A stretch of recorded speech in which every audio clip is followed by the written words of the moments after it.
almost kind of like a seizure. He said my fists were clenched and I was very stiff. And so he calls a neighbor, has him come over to stay with the girls. He's going to take me to the hospital. So he's parked out front. So he picks me up, and he's carrying me like a husband should do to his wife. And he gets me out to the front yard, almost to the car, and I stiffen up again. And what do you think my husband does? He drops me on the ground. Poor John. I did not drop him. You jumped, right?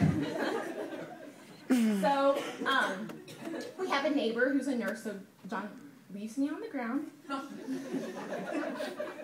He has a neighbor go and get the nurse. She comes back. He calls 911, and she's taking my vitals. The ambulance comes. After a long time, it takes them a few minutes, because I think Mom got there before the ambulance got there. They take me to Heartland. In the ambulance, I do get sick again. John's right in the ambulance with me. Immediately, they take me inside, and this is where I don't really know the whole story.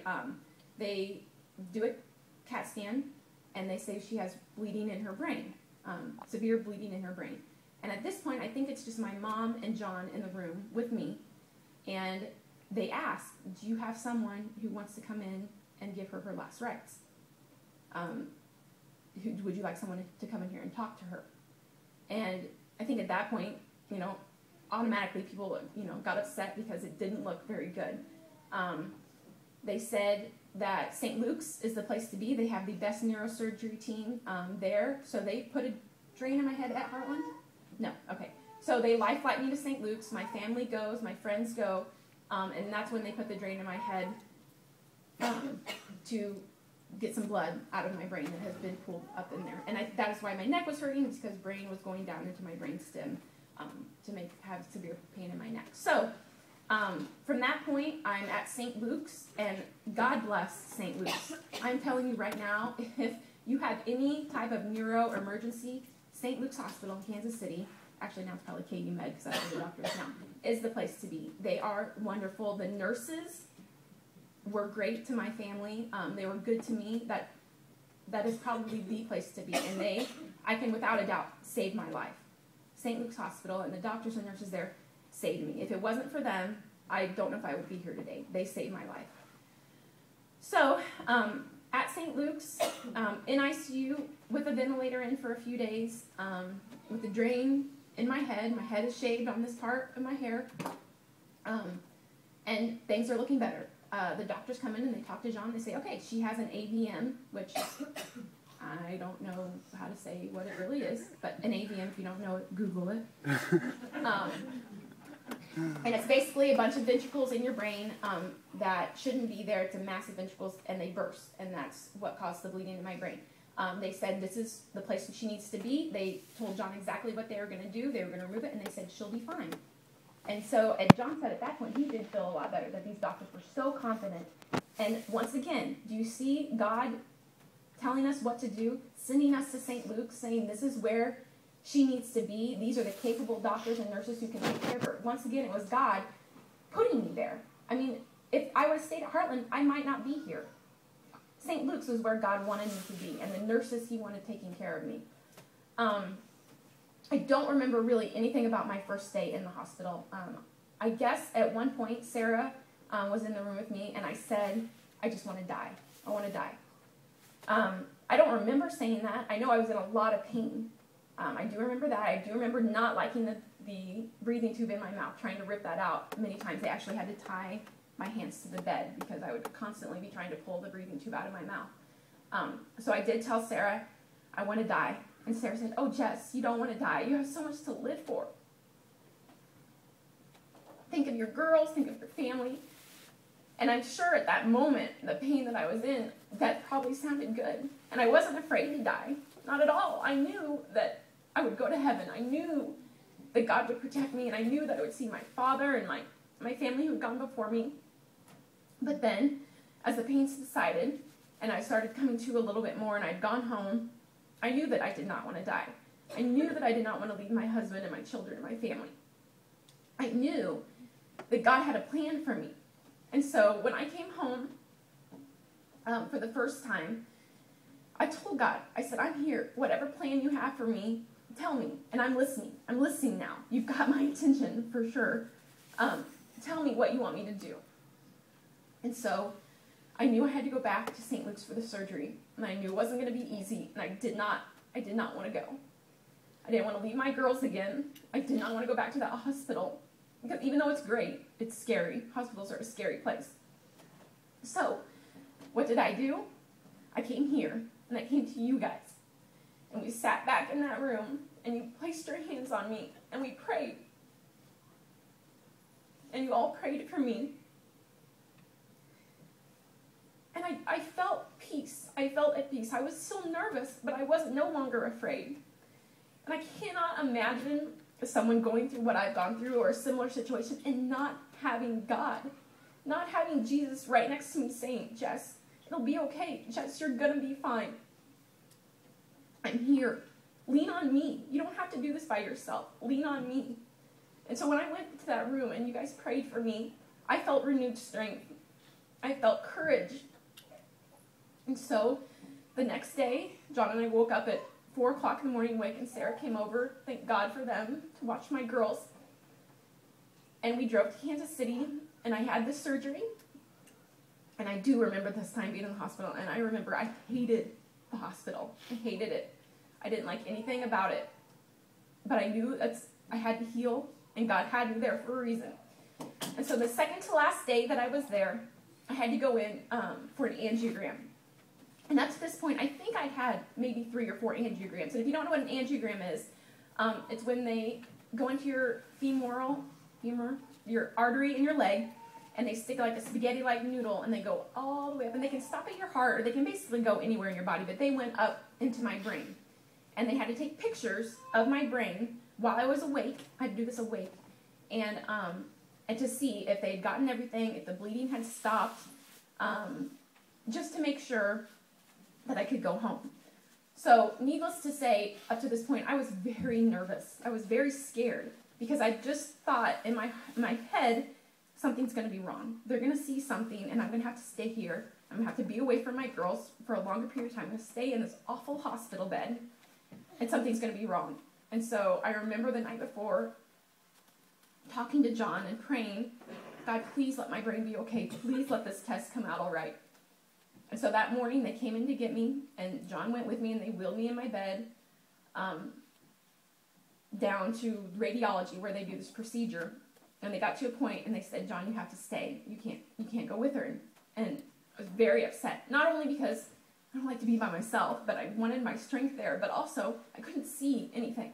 This was after the surgery. I'd lost almost a lot of my vision. I would say 50% of my vision. I didn't have my glasses on, and when I don't have my glasses on, I literally cannot see anything. So all I saw were blurs and black. And so they're wheeling me into this room, and they have me kind of get onto the bed, and I have to lay flat on my back, and they said, you cannot move. Throughout this whole ordeal, throughout this test, do not move. And so I'm kind of looking around, and I see a bunch of monitors on this side and a bunch of doctors and nurses on this side, and they give me some drug in my IV where I'm a little bit relaxed. And they said, now this angiogram, the actual picture taking part's only going to take about 30 minutes. It's not going to take very long. But the thing that takes a long time is getting the tube up through your leg, and then we have to put a lot of pressure on that artery because obviously you could bleed out if they didn't. So they said it's going to take about an hour, and you're going to be awake, and we need you to hold your breath when we tell you, because you're going to feel like someone's shooting warm water inside your brain, and then you're going to hold your breath, and we're going to take a picture. And they've done this before on me 3 or 4 times, but I was always unconscious when they did it. So I was very conscious, and I was very, very scared. I was terrified, more scared than I had ever been in my life, and very alone at that moment. So as they do it, I lay there, and I say, God, I'm giving myself to you right now. I don't want to be alone, and I don't want to be scared. God, protect me, and please let me come home to my children. I'm giving my heart to you again. And I did, laying on that table in this room where I couldn't see anything. All I could hear were doctors and nurses talking, and feeling warm water being shot into my brain, which is an awful feeling. I said, God, take me right now. You have my soul. You have my spirit. I'm yours. Whatever you want from me, I will give it to you. And I apologized and I confessed all of my sins to him on that table as they are doing this procedure to me. And I felt overwhelming peace at that moment. Complete peace. Like someone had just said, it's okay. I'm here. I'm with you. You don't have to be scared anymore. You're not alone. You will never be alone again. And I promised God that I would be his and that I would tell people what he has done in my life. And that I want people to know that he is always with you. He's always with me. Since that moment, since that day, yes, I've had bad days. Yes, I've sinned. Yes, I've spoke not very nice to my husband sometimes. But God forgives me. And God is with me always. He's never left me. And I have felt him completely fill my heart. Not just a corner, not just in the back, and not just when I feel like it's okay. But he's in my heart. He's completely filled it. And he will be at the forefront of my heart for the rest of my human life. And I say human life because I'm so excited to know, without a doubt, know that I'm going to heaven and I'm going to be with God someday. And that is from laying on that bed in that hospital room, in that room while they're doing that procedure and promising God that he can have my whole heart. And before that, yes, I was a Christian, but I don't know if I could say 100% I was going to heaven. 100%. I didn't give my whole heart to God. But that day I did, and now I can say I'm going to heaven. My name is written in that book, and I will be in heaven someday. Oh, right. Lighten it up a little bit. Okay, so I said, again, throughout my life, God knocking, and I kept saying, not now, God, not now. So in my mind, I pictured God picking up a shovel and whacking me on the back of the head. And that seriously got my attention. So the AVM, I don't curse God for it. I thank God for it. I thank God that I went through what I went through this summer. It brought me closer, if that was possible, to my husband. It brought me closer to my friends. It made me realize how important and how short life is. I mean, I was a healthy 28-year-old. And there I was, helpless on a hospital bed, bleeding from the brain. I thank God every day for giving me that AVM and for putting me through what he put us through this summer. Because if it didn't happen, I wouldn't be standing up here today professing my faith and my love for Jesus Christ to all of you. When I was in the hospital recovering from my surgery, it sometimes hurt my head so bad to have any type of light in the room or even to have the TV on. I just had to lay there with my eyes closed. I couldn't even open my eyes because my head hurt so bad. So what John would do, or Monica, or Wake and Sarah, or Erica, or whoever was in the room, Leslie, they would sometimes play music for me because that soothed me. It felt better. I love all types of music. And I can remember one evening, I was very homesick. I wanted to go home. I wanted to see my girls. And John climbed in my hospital bed with me, and he put the computer up, and he just pressed play, and just let it play, whatever song came up on the computer. And one song that came on was a song, I lost it. What's the name of it, Wade? Before the Morning. Before the Morning. And I'm going to read a few verses of it to you because it spoke directly to me. And I'm the type of Christian, especially now that I can't read, I don't read the Bible a lot, probably not as much as I should. And that should be a resolution of mine, to read the Bible more. But what I do is I listen to music, and I listen to Christian music a lot. And those songs always speak to me. There's always a message in those songs, and I love listening to Christian radio. But this song says,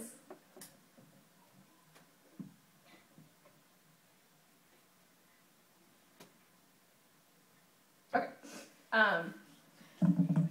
you wonder why you have to feel the things that hurt you? If there is a God who loves you, where is he now?